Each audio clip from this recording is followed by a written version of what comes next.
What's up, mighty boys and girls? It's your Ranger Boy here and welcome! It's finally time for part 2 of Serena, May and their quest through Hoenn, with chapter number 2, The Faithful Encounters. So many people have asked in part 1 things like why Carlos again and what about Ash Greninja? To finally answer these questions, it's time for you to grab some popcorn, grab some cookies, and let's do this! Ironically, this fanfiction is called Hoenn Quest, but right now we are on our way back to Kalos. After a rather exhausting flight, Serena, who still can't believe that she's in Kalos again, wanted to visit her mom. But then May interrupts her and asks our girl, "Can we go to Lumia's, please? The airplane food was so terrible, and I just want to eat some good food for now." Well, I actually wanted to. But once again, May grabs Serena's hand and they are forcefully on their way to the Lumio City shopping district. If you end up doing whatever your stomach wants, why do you even ask me in the first place? Oh, come on, Serena. We will have enough time to visit your mom. But in the meantime, tell me more about you. And then Serena starts to talk about her childhood, that she originally was supposed to be a Pokemon racer like her mom, and that she went so far to put her dream on the line against her mom in a race. And May once again sees a little bit of herself in Serena as well, since people also expected her to be like her dad. So she clearly knows at least how it feels to have her parents' career behind her back. And the more both are talking about themselves, the more they bond with each other. Anyway, there's one question I always had in mind. I have seen so many clips about poke performance on the internet, and I realized that your first round is so different compared to ours. Serena quickly answers that in the first round of the performances, they test many aspects necessary to be a Kalos queen. Knowledge, sense of fashion, cooking abilities, and many other stuff. All these things are very helpful to boost the confidence of your Pokemon. But don't you think that our free performances are the same? Carlos' free performances and round 1 of contests are very similar to each other, but I realized that barely any trainer was active with their Pokemon,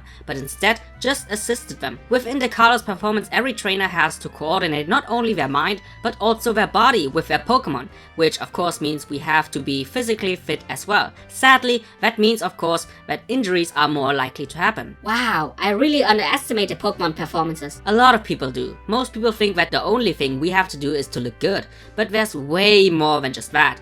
Within the contest archives, the only coordinator I have seen who was nearly constantly proactive with their Pokemon was a person called Jesselina. Oh yeah, Jesselina.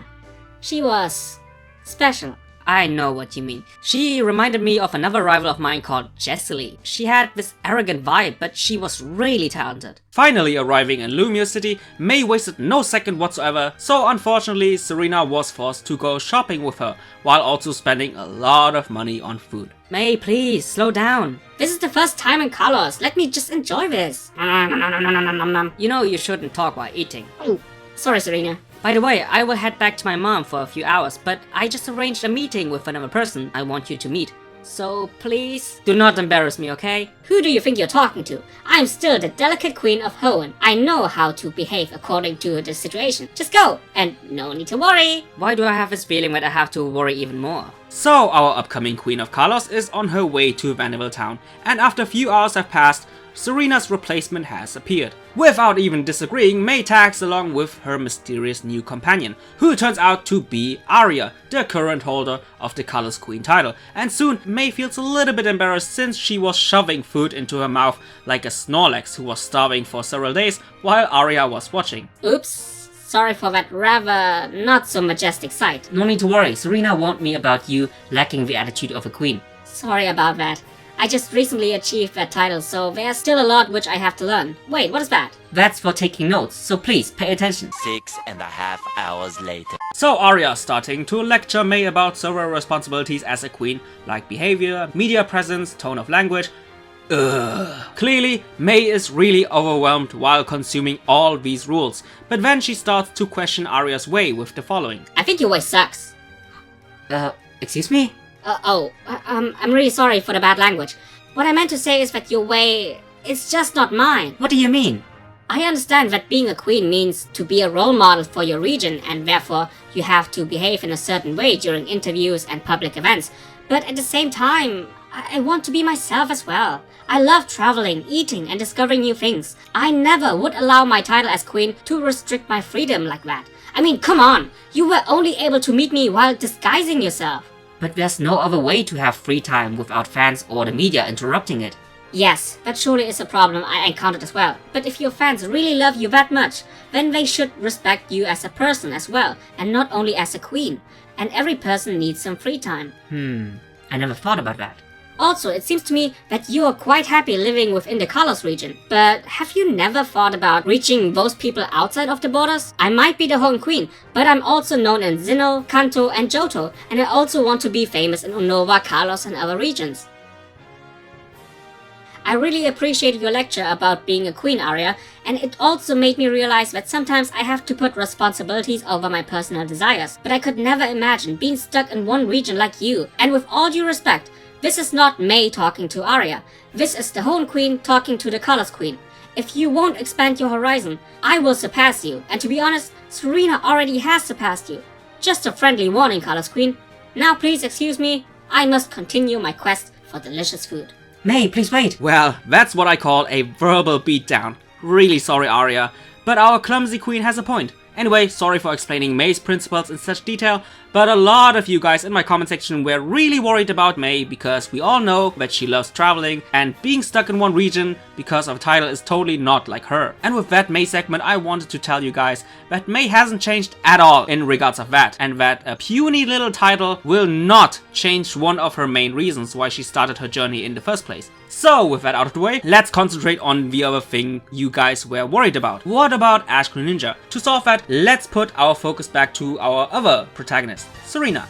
So our girl is on her way back home, but on her way she suddenly gets attacked by numerous Pangoro, and at first Serena tries to calm the Pangoros down by talking to them and that she doesn't intend to hurt them. But realizing that the Pangoros won't listen, Serena has no other choice but to battle, and she battles pretty well against two of them. And before you guys start asking, the Pangoros are attacking Serena because she unknowingly entered their territory during mating season, and during that time the Pangoros are more aggressive and are easily getting triggered, kinda like YouTube comment sections. Of course not like you guys, because you guys are the best. Good save, Long. And if that plot sounds very familiar, that might be because I took inspirations from an episode of the original series called Forest Grumps. Ugh, so cheesy. Where Ash and friends also entered Ursaring's territory during mating time, and that ended pretty dangerous for our heroes. From a short blast to the past to the current situation. Even though Serena stood her own against two Pangoros, there are still way too many to handle, and Serena's Pokemon are getting tired.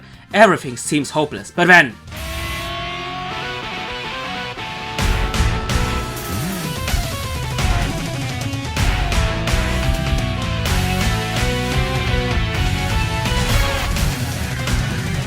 yes! He's here! It's Ash Greninja coming to the rescue, and one by one he punches all of these Pangoro in the face with his smooth combos and agility. Sadly, thanks to Greninja's resistance, the Pangoros get even angrier, so they call for help, and as a result of that, even more Pangoro appear. So Greninja decides to fire a giant water shuriken to distract the rampaging Pokemon so that he and Serena can escape.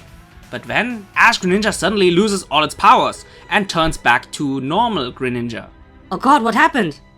And Serena has no other choice but to see all these Pangoro beating the living crap out of Greninja. She doesn't really know what to do, and out of desperation she thinks about Ash and suddenly remembers that she once told Ash that he is her ultimate goal. Not only in a shipping kind of way, hashtag I'm all shipping for the world, but also in a sense that Serena wants to be like Ash. She wants to be as confident and positive thinking as Ash. And with Ash in mind, she looks at Greninja and tells him to stand up and never give up until the very end. And then a miracle happens. Ash Greninja finally reactivates his power, and that's thanks to Serena, and not because of the Serena Greninja bullshit I made in my old video, but because Greninja during Ash's absence only fought against the evil Zygarde roots, and meanwhile has totally forgotten how it feels to battle against a proper opponent or to use your power to protect somebody. And because Serena was in danger, it finally remembered how it is to fully use your power to protect somebody you care about. But this Pokemon right here is called Ash Greninja for a reason, because this form exclusively belongs to Ash. What does that mean for Greninja in my story? That means that first of all, he's not fully able to draw out his full power. And instead of that, he only can activate the imperfect Ash Greninja, the one with the water cloak. And secondly, because Ash is not present, Ash Greninja doesn't have Ash's point of view to back him up, which means that Ash Greninja will risk to get injured more easily. Finally, with all the explanations out of the way, imperfect Ash Greninja stomps on all those Pangoros, which in the end leaves an opening for both Serena and Greninja to escape. Having this mixed feeling of confusion and surprise, Serena still can't comprehend what just happened, and so can't Greninja. And after all this, Ash's former ace wants to desperately join Serena? Wait, what? And Serena's answer? You will find out in part 3. Okay, after this chaos, there are so many open questions you guys want to have an answer. I'm sure of that. First of all, why does Greninja want to join Serena so desperately? And why did Greninja's power stop in the first place? And last but not least, how will my story be able to connect Ash Greninja into Serena's quest through Hoenn? Since even though both were former companions of Ash, they also have totally different goals and attitudes. So how will this work? I will explain all this in my next part. And I will promise that this time I will, bring out my next part sooner. But this video is long enough, so let's end this for now. I really hope you enjoyed this video just like always. And also, just like always, see you guys in the comment section down below. Bye guys!